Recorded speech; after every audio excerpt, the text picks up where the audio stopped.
में इसको फोल्ड कर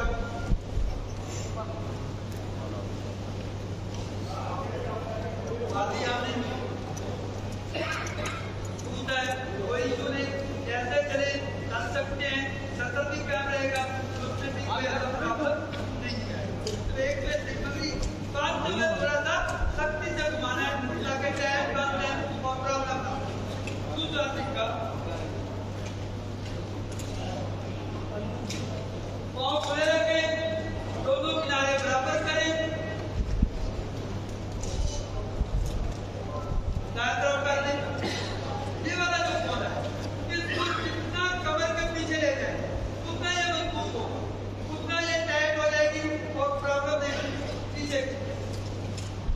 अब इसको जोर सख्ती के साथ आगे की तरफ ला, कपड़ा बढ़ गया अब बैक कर दें और फिर इसको इसी तरह यहाँ पे फोल्ड कर दें। ये भी टोटली मजबूत हो जाएगी, इसको जितना फोल्ड कर देंगे मजीद मजबूत हो जाएगी और ये दूसरी इशू कोई नहीं। और तीसरा तरीका जो है वो जैसे आमतौर पर गाँव में या चादर बांधी जाती है उसमें मिलता जुलता थोड़ा सा उसमें तो उसमें हम वो जो बोल मानते हैं वो नहीं, ये लिया हमने दावे की फोल्ड कर लें, इसको फोल्ड कर लें,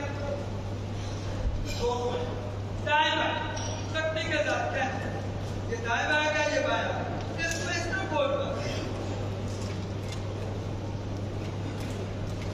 और इसको फोल्ड कर दरमियान में मजीद फोल्ड कर दें, मजीद ये मजबूत हो जाएगी। टोटली तौर पर आप करेंगे